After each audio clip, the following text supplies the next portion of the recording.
Bismillahirrahmanirrahim. Assalamualaikum warahmatullahi wabarakatuh. Baiklah, hari ini kita masuk ke topik yang keempat ya. Ini mengenai tentang sumber-sumber hukum Islam by Aida Fitri MPD. Adapun subtopik dari topik yang keempat ini terdiri atas 3. Nah, yang pertama itu mengenai sumber hukum Islam. Sumber hukum Islam terbagi atas 4. Yang pertama ada Al-Quran, yang kedua Al-Hadis, yang ketiga Ijma, kemudian yang keempat adalah Qiyas. Kemudian subtopik yang kedua itu membahas tentang ilmu akhlak. Kemudian yang ketiga membahas tentang ilmu tarikh. Baiklah, kita masuk ke subtopik yang pertama, itu membahas tentang sumber hukum Islam.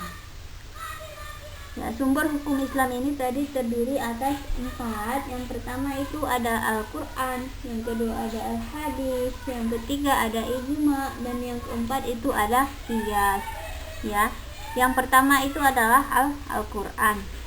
Secara bahasa, kata Al-Quran berasal dari kata qoro'ah yang artinya bacaan atau yang dibaca.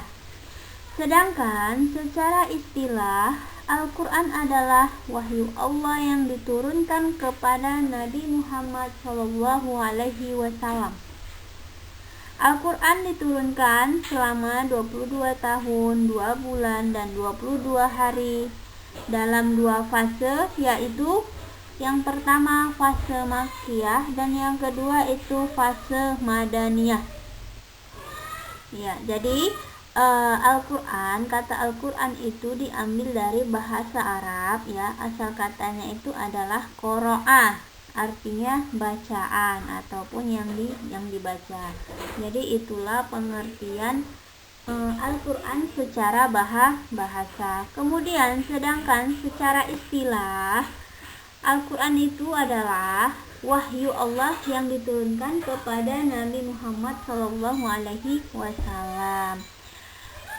Adapun waktu diturunkannya Al-Quran itu selama 22 tahun, 2 bulan, dan 22 hari. Di mana Al-Quran diturunkan? Ya, ada 2 fase Al-Quran ini diturunkan. Itu yang pertama pada masa Makkiyah ataupun pada saat Nabi Muhammad tinggal di Makkah. Kemudian yang kedua itu pada masa Madaniyah, fase Madaniyah. Ini ketika Nabi Muhammad sudah hijrah ke kota Madinah.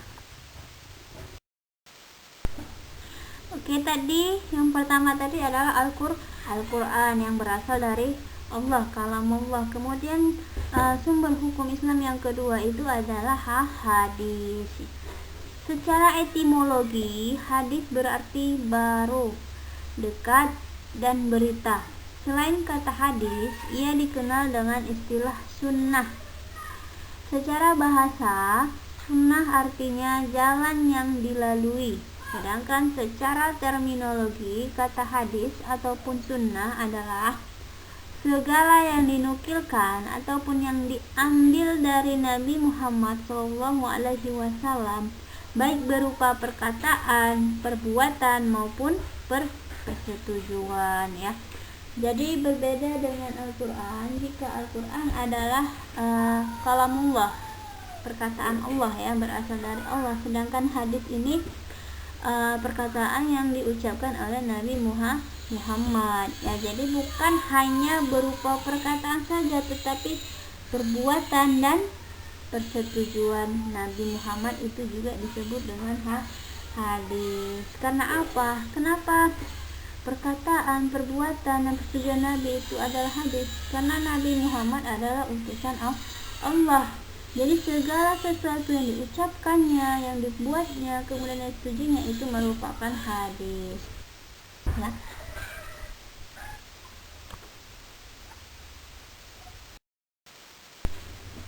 Kemudian ada pembagian hadis. Ya, hadis dibagi atas 3. Yang pertama itu hadis qauliyah.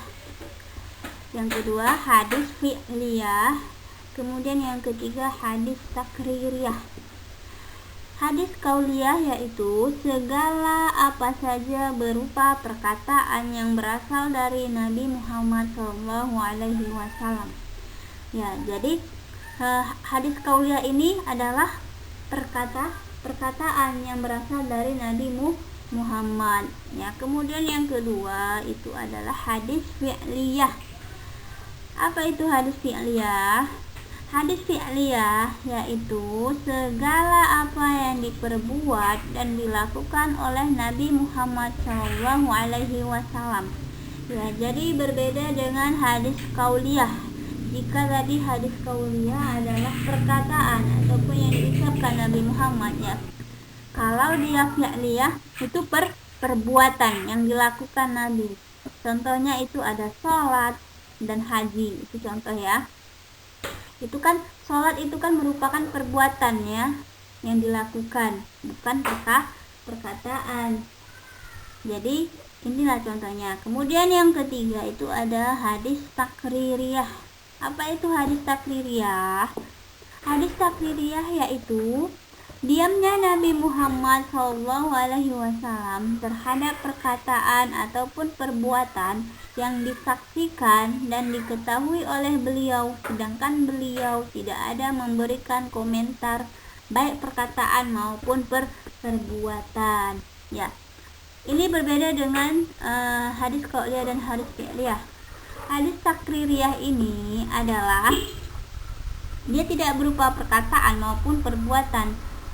Akan tetapi ketika sahabat melakukan sesuatu itu, tapi Nabi Muhammad dia melihat, tapi dia tidak memberikan komentar ya, baik berkata atau apapun, melarang atau membolehkan, itu nggak ada. Itu namanya hadis takririyah.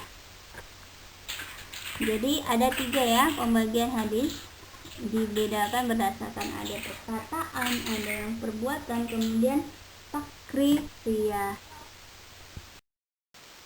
Oke, selanjutnya sumber hukum yang ketiga itu membahas tentang ijma. Ijma secara bahasa adalah penyesuaian pendapat atau juga berarti niat ataupun maksud yang kuat. Sedangkan secara istilah ijma berarti sepakatnya para ulama dari golongan umat Islam terhadap suatu masalah hukum yang tidak terdapat dalam Al-Quran dan Al-Hadis yang terjadi sesudah wafatnya Rasulullah Muhammad SAW. Ya, jadi berbeda dengan Al-Quran dan Hadis tadi ya. Jika Al-Quran sumbernya dari Allah, kemudian hadis itu perkataan, perbuatan, dan tafsir Nabi Muhammad. Sedangkan ijma ini adalah kesepakatan dari ulama. Kenapa harus ulama berijma atau mengambil suatu kesepakatan? Ya, dikarenakan itu belum ada di Al-Quran dan hadis. Permasalahannya belum ada ditemukan di Al-Quran dan Al-Hadis. Jadi para ulama ini bersepakatlah untuk mengambil sebuah hukum atas suatu permasalahan tersebut. Ya, secara bahasa arti dari ijma itu sendiri ialah pendapat, niat yang kuat ya. Jadi contoh dari ijma ini ialah suntikan vaksin ya, suntikan vaksin imunisasi kepada anak-anak bayi hingga balita. Kita ketahui bahwasanya di zaman Rasulullah dulu belum ada ya yang namanya imunisasi vaksin gitu ya. Hanya saja di zaman Nabi dulu imunisasinya berupa dikasihnya kurma ataupun sari kurma kepada anak yang baru lahir, itu ya cara mengimunisasi di zaman Rasulullah ya. Akan tetapi di zaman saat sekarang ini ya, kita ketahui ada banyak sekali virus-virus sehingga diberikanlah anak-anak itu vaksin ataupun imunisasi ya. Tapi ya, imunisasi itu sendiri belum ada yang ditemukan yang dia berlabel halal. Ya, belum ada yang berlabel halal bahannya itu. Akan tetapi dikarenakan kita memang harus diberi suntikan itu agar kita kebal tubuh kita terhadap virus-virus yang saat sekarang ini mengerikan ya. Jadi para ulama bersepakat untuk mengambil kesepakatan bahwasanya diperbolehkanlah diadakannya suntikan vaksin ataupun suntikan imunisasi. Jadi itu contohnya ya. Oke, sumber hukum yang keempat itu adalah qiyas. Apa itu qiyas? Ya. Secara bahasa, qiyas berarti mengukur sesuatu dengan yang lain hingga sama panjangnya. Sedangkan secara istilah, qiyas adalah menyamakan sesuatu hukum yang tidak ada nasnya dalam Al-Quran dan Al-Hadis dengan sesuatu hukum yang ada nasnya dalam Al-Quran dan Hadis, karena ada alasan atau jalan atau sebab-sebab yang sama antara dua hal tersebut ya. Jadi qiyas ini secara bahasa artinya tadi apa? Mengukur sama panjangnya. Artinya apa? Harus sama antara yang A dengan yang B, itu secara bahasa ya. Sedangkan secara istilah ialah tadi apa? Menyamakan sesuatu hukum yang tidak ada nasnya dalam Al-Quran dan Hadis ya dengan sesuatu hukum yang ada nasnya dalam Al-Quran dan Hadis. Contoh qiyas ini bisa berupa kita sebelum melakukan sholat hari raya Idul Fitri, ada hal yang diwajibkan untuk umat Islam ya, yang harus dilaksanakan oleh umat Islam itu apa? Membayar zakat fitrah ya. Sedangkan di zaman Nabi dulu ada mereka membayar zakat fitrah itu bisa berupa gandum. Sedangkan di Indonesia kita ketahui, khususnya di wilayah kita ya, itu tidak ada yang namanya gandum, yang ada padi. Jadi ini kan sama sebenarnya antara gandum dengan padi ya. Jadi inilah dikiaskan, si gandum ini dia dikiaskan menjadi padi, itu nggak masalah. Jadi akan tetapi harus disesuaikan harganya ya dengan timbangan. Jadi kalau kita kalau zakat fitrahnya berupa padi, itu nilainya jumlahnya nggak boleh lebih kurang dari harga gandum. Selanjutnya di subtopik yang kedua itu ada membahas tentang ilmu akhlak. Ya, ilmu akhlak ini merupakan salah satu cabang dari ilmu pendidikan agama Islam. Ya, minggu lalu itu ada kita membahas tentang ilmu tauhid dengan ilmu fikih ya. Jadi ini yang sambungan dari itu. Jadi ini yang ketiga itu ada ilmu akhlak, kemudian nanti yang keempat ada ilmu tarikh ya. Ini merupakan salah satu cabang dari ilmu pendidikan agama Islam ya. Apa itu ilmu akhlak? Ilmu akhlak adalah ilmu yang membahas dan meneliti serta menyelidiki mana yang baik dan mana yang buruk dalam hubungan sesama manusia dan makhluk lainnya, dan mempelajari tentang tujuan hidup akhir serta mempelajari tata cara untuk mencapai tujuan akhir tersebut.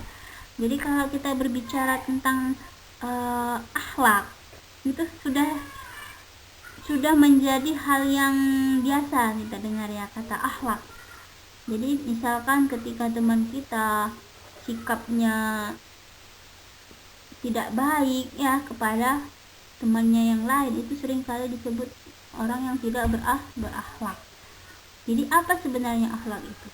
Ya, jadi ilmu akhlak itu ilmu yang bahas tentang menyelidiki mana yang baik dan mana yang buruk. Jadi intinya ya, ilmu akhlak ini membahas tentang perbuatan baik dan perbuatan buruk antara manusia dengan makhluk lainnya ya. Jadi di ilmu akhlak ini banyak belajar ataupun mengetahui tentang perbuatan baik dan perbuatan buruk ya. Jadi itulah ilmu akhlak. Contohnya apa ilmu yang dipelajari dalam ilmu akhlak itu? Misalkan ketika kita berbicara kepada orang yang lebih tua, itu apa, bagaimana, harus dengan suara yang lembut, lemah lembut gitu ya. Jadi tidak boleh berbicara dengan orang yang lebih tua itu dengan intonasi yang tinggi. Ya, jadi itulah salah satu contoh ya yang dipelajari dari ilmu akhlak. Perbuatan baik dan buruk kepada sesama makhluk, baik manusia maupun yang lainnya. Bukan hanya kepada manusia ya, akan tetapi juga kepada hewan dan kepada tumbuhan. Baiklah, subtopik yang ketiga itu ada membahas tentang ilmu tarikh. Ya, jadi ini sudah saya singgung tadi ya. Jadi ini juga merupakan salah satu cabang dari ilmu pendidikan agama Islam. Ya, selain ada tauhid, fikih, kemudian ilmu akhlak, sekarang ada ilmu tarikh. Apa itu ilmu tarikh? Secara bahasa, ilmu tarikh adalah ilmu yang membahas atau meneliti dan menyelidiki tentang hal-hal atau kejadian-kejadian yang terjadi pada masa lalu dalam hidup manusia, hewan, tumbuh-tumbuhan, dan benda-benda lainnya. Kalau orang barat bilang itu namanya histori ya, sejarah. Jadi ilmu yang membahas tentang sejarah di zaman-zaman dahulu, itulah namanya disebut dengan ilmu tarikh ya.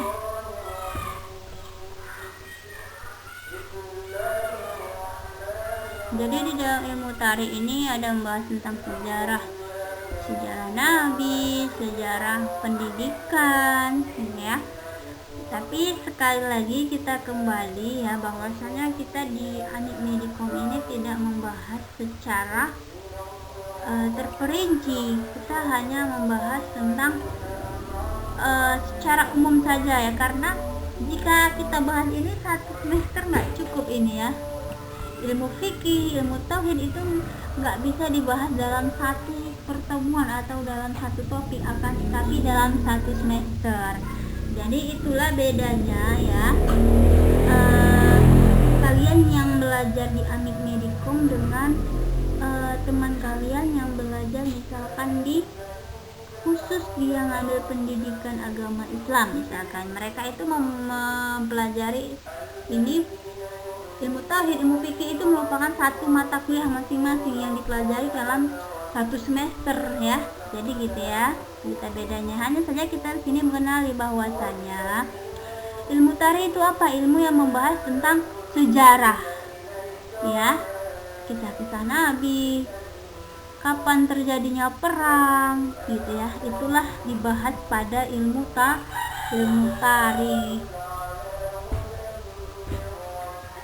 Oke, sampai sini saja perkuliahan kita pada topik yang keempat.